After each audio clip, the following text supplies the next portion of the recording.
नमस्कार, हरियाणा न्यूज में आप सभी का स्वागत है और मैं हूं आपके साथ करण खुराना। रुक करेंगे सुपरफास्ट 100 का। कांग्रेस से इस्तीफा दे चुके पंजाब के वरिष्ठ नेता सुनील जाखड़ बीजेपी में शामिल हो गए हैं। सुनील जाखड़ ने दिल्ली में बीजेपी के राष्ट्रीय अध्यक्ष जेपी नड्डा की मौजूदगी में पार्टी की सदस्यता ली। सुनील जाखड़ ने 14 मई को कांग्रेस से इस्तीफा दे दिया था। हालांकि पंजाब विधानसभा चुनाव के वक्त से कांग्रेस से उनकी मनमुटाव की स्थिति बनी थी। पंजाब कांग्रेस के पूर्व अध्यक्ष नवजोत सिंह सिद्धू को रोडरेज मामले में बड़ा झटका लगा है। उनको सुप्रीम कोर्ट ने 1 साल की सजा सुनाई है।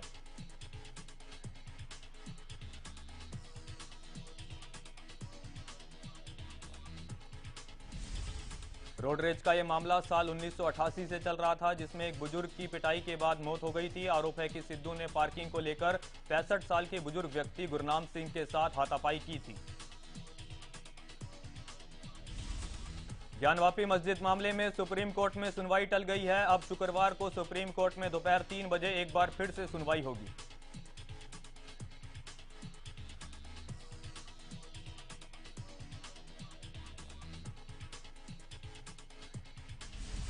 वाराणसी की ज्ञानवापी मस्जिद मामले में कोर्ट के स्पेशल कमिश्नर विशाल सिंह ने अपने सर्वे रिपोर्ट दाखिल की। 12 पन्नों की यह सर्वे रिपोर्ट 14 से 16 मई के बीच हुए सर्वे को लेकर है।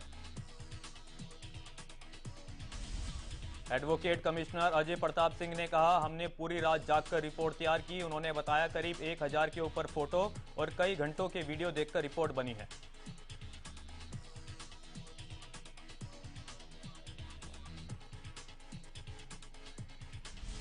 इससे पहले कोर्ट कमिश्नर रहे अजय कुमार मिश्रा ने 6 और 7 मई को किए गए सर्वे की रिपोर्ट वाराणसी कोर्ट में पेश की, जिसके मुताबिक ज्ञानवापी परिसर में उत्तर प्रदेश पश्चिम दीवार के कोने पर पुराने मंदिर का मलबा मिला।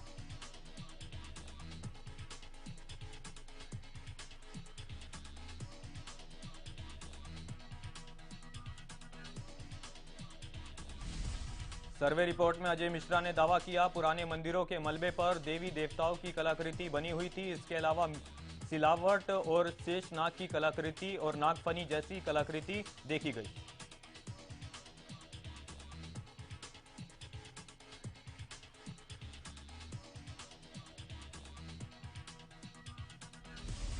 सपा अध्यक्ष अखिलेश यादव ने अयोध्या में ज्ञानवापी सर्वे को लेकर विवादित बयान दिया। उन्होंने कहा, हमारे हिंदू धर्म में कहीं भी पत्थर रख दो, एक लाल झंडा रख दो, मंदिर बन जाता है।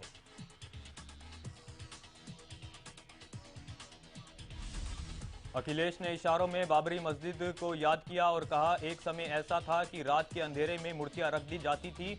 ये बुलडोजर सिर्फ धर्म, जाति और हमारे मुसलमान भाइयों को डराने के लिए है।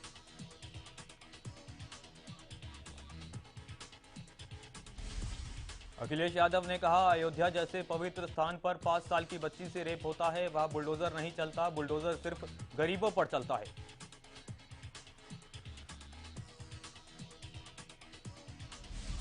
ज्ञानवापी मस्जिद को लेकर all India Muslim personal law board खुलकर सामने आ चुका है। बोर्ड ने कहा, वो ज्ञानवापी मामले में अपनी पूरी मदद मुस्लिम पक्ष को देगा, साथ ही देश की सभी विवादित मस्जिदों की पैरवी भी खुद करेगा।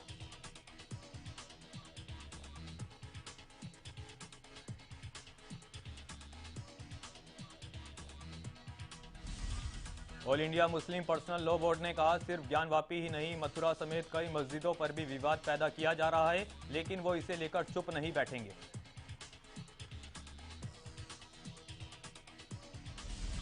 समाजवादी पार्टी के नेता आजम खान को सुप्रीम कोर्ट से अंतरिम जमानत मिल गई है। उत्तर प्रदेश के रामपुर के कोतवाली थाने से जुड़े एक मामले में उन्हें ये राहत मिली। सुप्रीम कोर्ट ने कहा, आजम खान की जमानत की शर्तें ट्रायल कोर्ट तय करेगा और सामान्य जमानत के लिए आजम खान को अदालत में 2 हफ्ते के भीतर अर्जी लगानी होगी। असम में बाढ़ से हाहाकार मचा हुआ है। राज्य के करीब 27 जिलों के 6 लाख से ज्यादा लोग इससे बुरी तरह से प्रभावित है। इस बीच 48,000 से ज्यादा लोगों को राहत शिविरों में शिफ्ट किया जा चुका है। असम में बारिश और बाढ़ के चलते हुई घटनाओं में अब तक 9 लोगों की मौत हो चुकी है। राज्य के कोपेली नदी का पानी खतरे के निशान के ऊपर बह रहा है।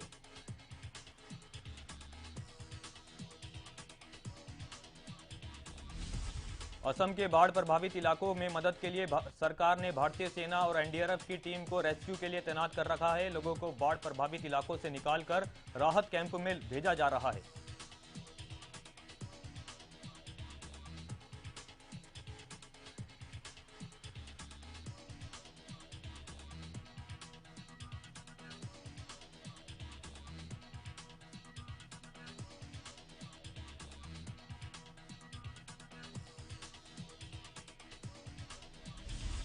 महंगाई से जूझ रही देश की जनता को एक और बड़ा झटका लगा है। दरअसल गुरुवार को घरेलू एलपीजी सिलेंडर के दाम में 3 रुपये 50 पैसे की बढ़ोतरी की गई, जबकि कमर्शियल सिलेंडर के दाम में 8 रुपये प्रति सिलेंडर का इजाफा हुआ है।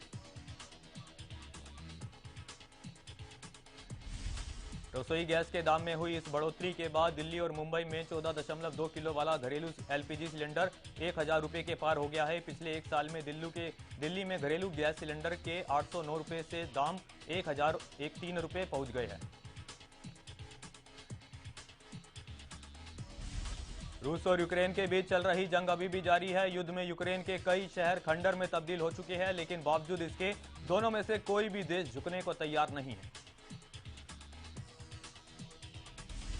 करीब 3 महीने से जारी युद्ध के बाद यूक्रेन ने अपना दक्षिणी किला मारियोपोल गंवा दिया है। रूस के सामने यूक्रेन की आखिरी टुकड़ी ने भी सरेंडर कर दिया।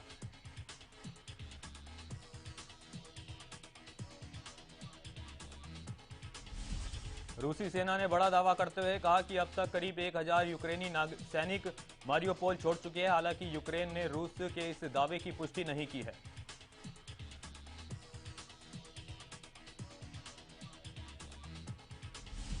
अमेरिका के विदेश मंत्री एंटनी ब्लिंकन ने दुनिया भर में इमरजेंसी फूड क्राइसिस से निपटने के लिए 2.3 अरब डॉलर देने की घोषणा की। अमेरिकी विदेश मंत्री ने संयुक्त राष्ट्र में यह ऐलान किया।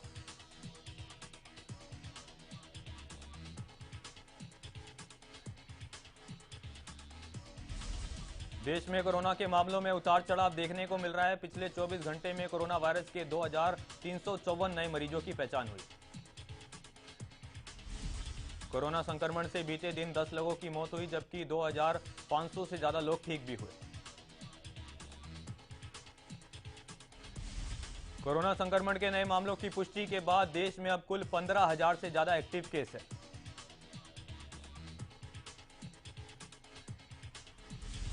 हरियाणा में भी कोरोना वायरस के मामलों में उतार चढ़ाव देखने को मिल रहा है। बीते 24 घंटे में कोरोना वायरस के 257 नए मरीज सामने आए।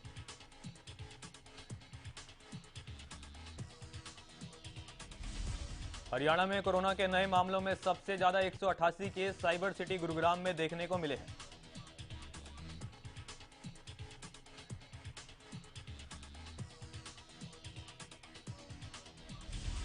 पिछले 24 घंटे में 364 कोरोना मरीज रिकवर होकर घर भी लौटे हैं। बीते एक दिन में 22,000 से ज्यादा लोगों को कोरोना वैक्सीन की पहली और दूसरी डोज लगाई गई। गुरुग्राम में हरियाणा सरकार और मारुति सुजुकी के बीच जमीन अलॉटमेंट को लेकर एग्रीमेंट हुआ। इस दौरान प्रदेश के डिप्टी सीएम दुष्यंत चौटाला भी मौजूद रहे।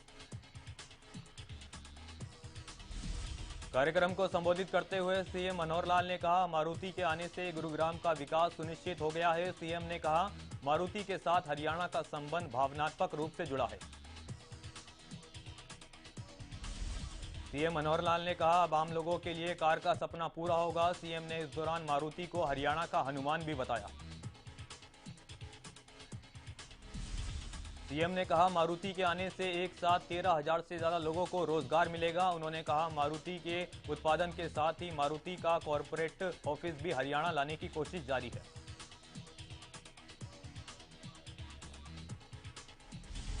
हिसार के आदमपुर से कांग्रेस विधायक कुलदीप बिश्नोई ने सीएम मनोहर लाल से मुलाकात की, जिसके बाद कुलदीप बिश्नोई की बीजेपी में जाने की अटकलें तेज हो गई है। कुलदीप बिश्नोई ने मुलाकात को आदमपुर ग्राम पंचायत के विकास से जोड़ा है। कुलदीप बिश्नोई ने लिखा, सीएम से मुलाकात के दौरान आदमपुर ग्राम पंचायत बहाली और राजनीतिक मुद्दों समेत कई मुद्दों पर चर्चा हुई।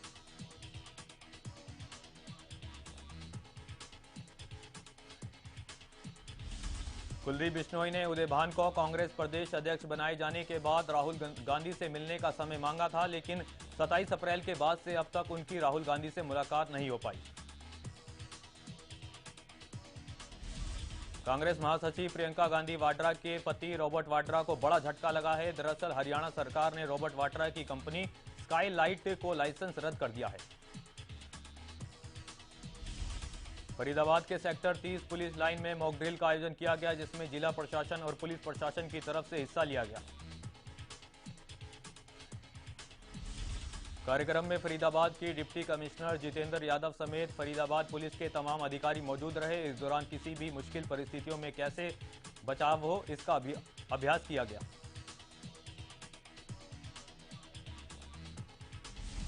कार्यक्रम में पहुंचे डिप्टी कमिश्नर जितेंद्र यादव ने बताया, भीषण गर्मी के चलते आग लगने की घटनाएं बढ़ती जा रही है, जिससे निपटने के लिए अभ्यास कराया गया।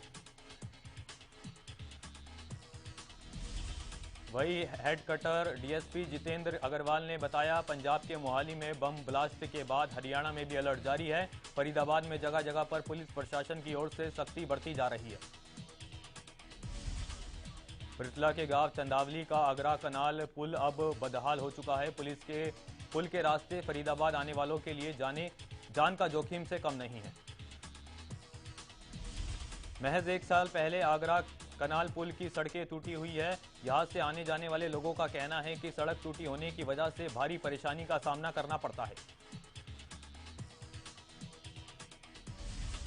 पुल की सड़कों में जगह जगह खड्डों के चलते लंबा जाम लग जाता है। वहीं स्थानीय लोगों ने कई बार प्रशासन से इसकी शिकायत की है, लेकिन हालात जस के तस बने हुए हैं।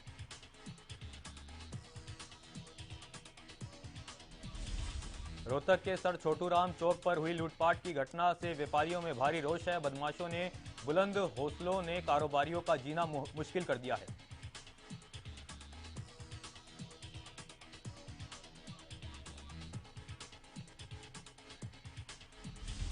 बुधवार की शाम को एक सराफा कारोबारी से बदमाशों ने 15 लाख की लूट की वारदात को अंजाम दिया था और फरार हो गए थे। घटना से नाराज व्यापारियों ने चौक पर ही धरना देना शुरू कर दिया। व्यापारी और स्थानीय लोगों ने आरोप लगाते हुए कहा, घटना के दौरान मौके पर एक पुलिस की गाड़ी भी मौजूद थी और उन्होंने पुलिस की गाड़ी को रुकवाने की कोशिश की, लेकिन पुलिस वाले मौके से चले गए। बल्लभगढ़ के मोहाना रोड पर गंदे पानी के नाले को पक्का किया जाना है, लेकिन पिछले 2 साल से उसको जगह जगह से बंद करके काम तो शुरू कर दिया गया है, लेकिन आज तक नाले का निर्माण कार्य पूरा नहीं हो पाया। गोहाना में नगर परिषद के गेट के बाहर नगर पालिका कर्मचारियों की भूख हड़ताल दूसरे दिन भी जारी रही। इस दौरान कर्मचारियों ने प्रदर्शन करते हुए 16 सूत्रीय मांगों को पूरा करने की मांग की।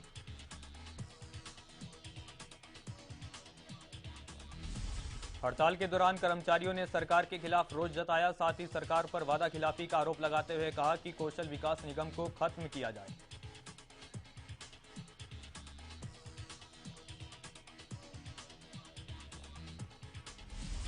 सफाई कर्मचारियों ने कहा, सरकार कर्मचारियों को पक्का करने की बजाय कौशल विकास निगम के दौरान ठेके पर लगाना चाहती है, जिसका कर्मचारी पहले ही विरोध करते आ रहे हैं।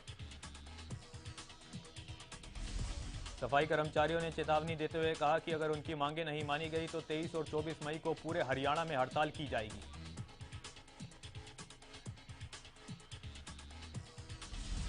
कैथल में भी नगर पालिका के सफाई कर्मचारी 2 दिन की भूख हड़ताल पर रहे और अपनी मांगों को लेकर प्रदर्शन किया।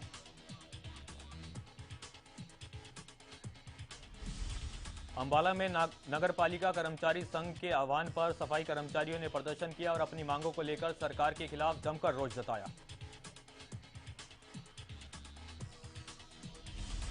कर्मचारियों ने कहा, सरकार को कई बार मांग पत्र देने के बाद भी सरकार ने उनकी मांगें नहीं मानी हैं, जिसके चलते उन्हें 2 दिवसीय भूख हड़ताल करनी पड़ी। बहादुरगढ़ के धैकोरा गांव में ग्रामीणों ने पंजाब नेशनल बैंक शाखा की शिफ्टिंग से नाराज होकर बैंक पर ताला जड़ दिया। ताला लगने की सूचना मिलने पर पुलिस और लीड बैंक अधिकारी भी मौके पर पहुंचे। ग्रामीण पंजाब नेशनल बैंक की धैकोरा ब्रांच को गांव से शिफ्ट नहीं होने देना चाहते, इसलिए ग्रामीणों ने बैंक पर ताला लगाया। ग्रामीणों ने कहा, बैंक शिफ्ट होने से 800 बुजुर्गों के पेंशन अकाउंट भी शिफ्ट हो जाएंगे। ग्रामीणों ने कहा, बैंक शिफ्ट होने से 800 बुजुर्गों को पेंशन लेने के लिए दूसरे गांव में जाना पड़ेगा, जिससे उन्हें काफी परेशानी होगी।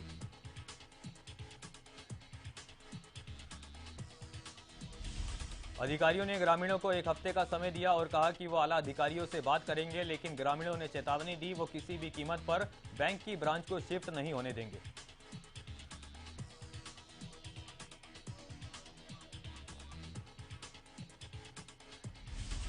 भीषण गर्मी के चलते जगह जगह पर आगजनी की घटनाएं सामने आ रही है। वही डिपार्टमेंट, सरकारी स्कूलों, अस्पतालों और सरकारी कार्यालयों समेत तमाम बड़ी बिल्डिंग को एनओसी देने की प्रक्रिया शुरू हो चुकी है।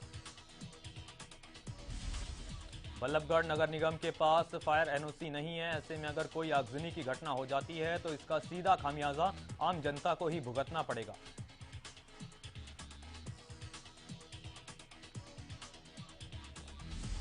अंबाला कैंट थाना सदर पुलिस को एक बड़ी सफलता हाथ लगी है। पुलिस ने गुप्त सूचना के आधार पर छापा मारकर एक युवक को 10 ग्राम हेरोइन के साथ गिरफ्तार किया।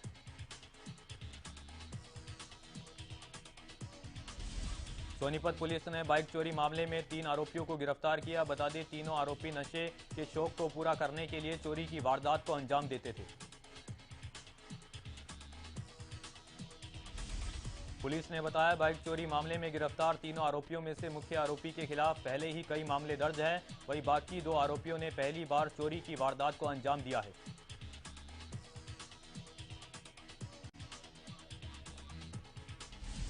फतेहाबाद के गांव बीगड़ में काम दिलाने के बहाने एक युवक को घर से बुलाकर उस पर चाकू और डंडों से हमला करने का मामला सामने आया है। युवक को नागरिक अस्पताल में भर्ती कराया गया। घायल जयदीप ने बताया, हमलावर उसे काफी देर तक पीटते रहे और उसे जमीन पर कई बार घसीटा गया। इससे उसको काफी चोटें आई है।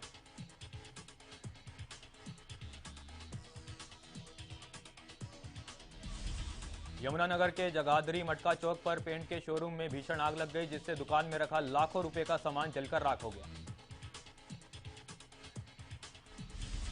बताया जा रहा है कि आग लगने से जोरदार धमाका हुआ, जिससे शोरूम में लगे शीशों के दरवाजे टूट गए, जिसकी सूचना स्थानीय लोगों ने शोरूम मालिक और दमकल विभाग को दी। दमकल विभाग की 6 गाड़ियां मौके पर पहुंची और कड़ी मशक्कत के बाद आग पर काबू पाया। वहीं आग लगने के कारणों का पता नहीं लग पाया है।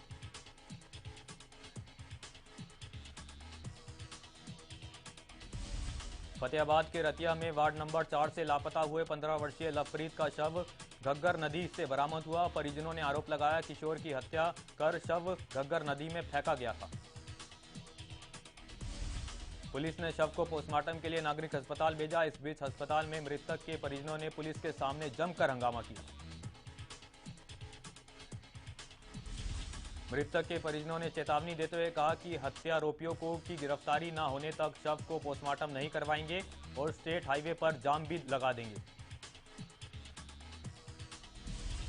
थाना प्रभारी रुपेश चौधरी ने बताया, बयानों के आधार पर 10 नामिक और 4 अन्य के खिलाफ 302 का मुकदमा दर्ज कर लिया गया है। नियम के अनुसार सभी की गिरफ्तारी की जाएगी।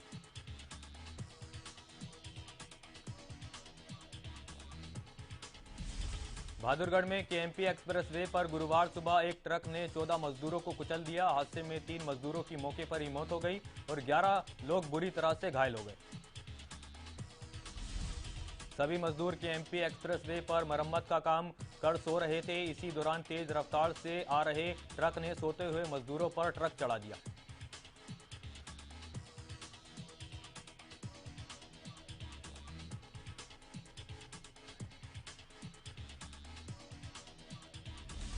हादसे की सूचना मिलते ही पुलिस मौके पर पहुंची और हादसे में जान गंवाने वाले 3 लोगों के शवों को पोस्टमार्टम के लिए नागरिक अस्पताल भिजवाया, जबकि घायलों में से 10 को उपचार के लिए रोहतक पीजी भेजा गया। ग्रेटर फरीदाबाद के सेक्टर 75 में 26 वर्षीय एक युवती अपने ही फ्लैट के कमरे में फंदे से लटकी हुई मिली। युवती के पास एक सुसाइड नोट भी बरामद हुआ। पड़ोसियों ने बताया, युवती पहले मीठापुर में रहती थी और कुछ महीने पहले ही सोसाइटी में आकर रहने लगी। युवती के साथ एक युवक भी रहता था।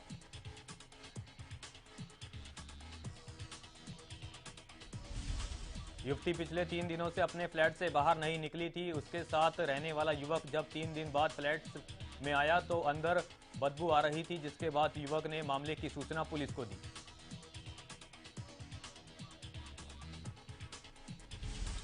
सोनीपत के नेशनल हाईवे 44 पर ट्रैवल बस मालिक और दलालों की गुंडागर्दी का मामला सामने आया है। दरअसल बस मालिक धड़ल्ले से ओवरलोड होकर बस चला रही है। ओवरलोड बस चलाने का आम लोगों ने विरोध किया। वही विरोध करने पर बस मालिक और एजेंट ने यात्रियों के साथ मारपीट की, साथ ही महिलाओं को भी आधे रास्ते से उतार दिया।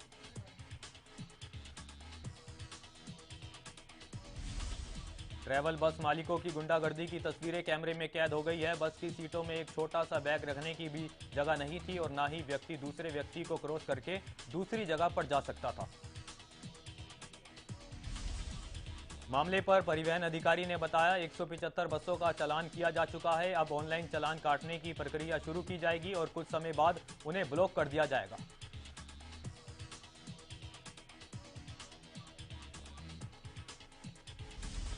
गुरुग्राम दिल्ली एक्सप्रेस वे पर एक चलती कार में आग लग गई। देखते आग ने पूरी कार को आगोश में ले लिया। गनीमत यह रही कि इस घटना में कोई हताहत नहीं हुआ।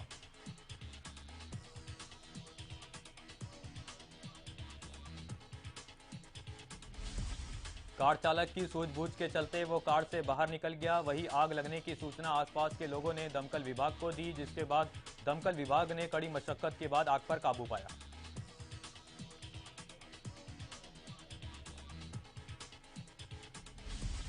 ट्विटर के मालिक एलोन मस्क का ट्वीट एक बार फिर सुर्खियों में आ गया है। दरअसल ट्वीट कर एलोन मस्क ने बताया वो आने वाले चुनाव में डेमोक्रेट पार्टी को नहीं बल्कि रिपब्लिकन पार्टी को वोट देंगे।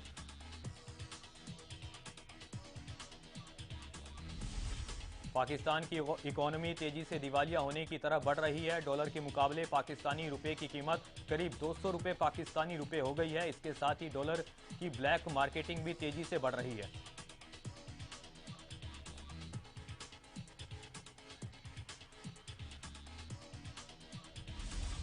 पाकिस्तान की पीटीआई पार्टी के सांसद आमिर लियाकत की तीसरी शादी टूटने की कगार पर है। इस बीच आमिर लियाकत की तीसरी बीवी दानिया शाह की दोस्त ने उनसे शादी की इच्छा जताई है। एलिजे ने कहा वो लियाकत की चौथी बीवी बनने को तैयार है।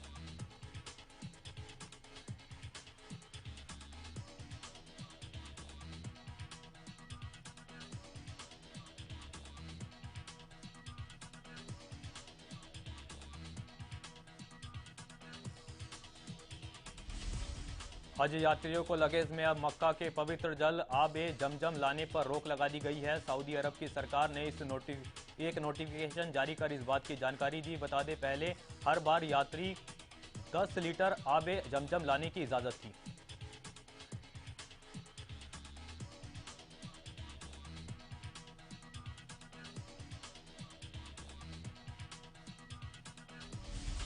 इराक में आए एक और रेतीले तूफान की वजह से 4000 से ज्यादा लोगों को अस्पताल में भर्ती किया गया। तूफान की वजह से इन लोगों को सांस लेने में तकलीफ हो रही थी।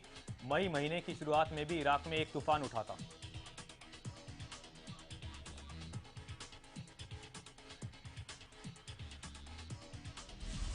आईपीएल में बुधवार को लखनऊ सुपर जायंट्स और कोलकाता नाइट राइडर्स के बीच मुकाबला खेला गया, जिसमें लखनऊ ने कोलकाता को 2 रन से हरा दिया।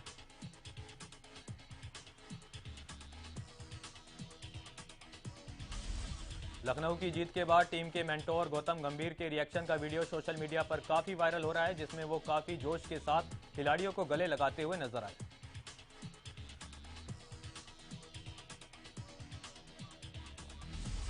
आईपीएल के बाद टीम इंडिया को साउथ अफ्रीका के खिलाफ टी20 सीरीज खेलनी है। 5 मैचों की ये टी20 सीरीज घर में ही खेली जानी है, जिसमें कई बड़े प्लेयर्स को आराम दिया जा सकता है।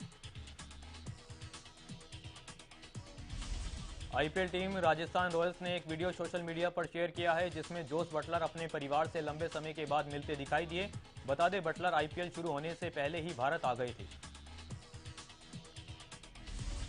कांस फिल्म फेस्टिवल के धमाकेदार आगाज के साथ Bollywood diva Aishwarya Rai Bachchan red carpet पर उतर चुकी है। इस बार रेड कारपेट के लिए ऐश्वर्या राय बच्चन ने ब्लैक रफल फ्लावर गाउन पहना है। इसके साथ ही न्यूड मेकअप किया।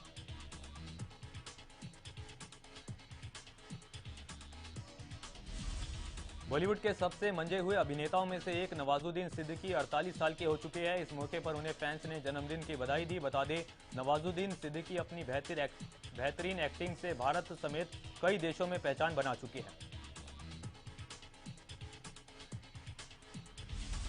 पाकिस्तान में बॉलीवुड के किंग खान शाहरुख खान की बायोपिक फिल्म बनने जा रही है। फिल्म में मोहसिन अब्बास हैदर लीड रोल में नजर आएंगे। फिल्म का नाम मैं शाहरुख खान हूं है।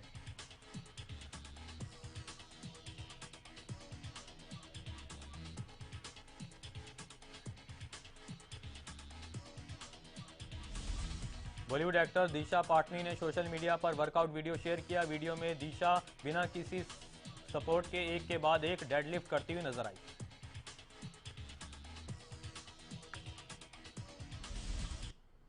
सुपर फास्ट 100 में फिलहाल के लिए इतना ही। देखते रहे हरियाणा न्यूज।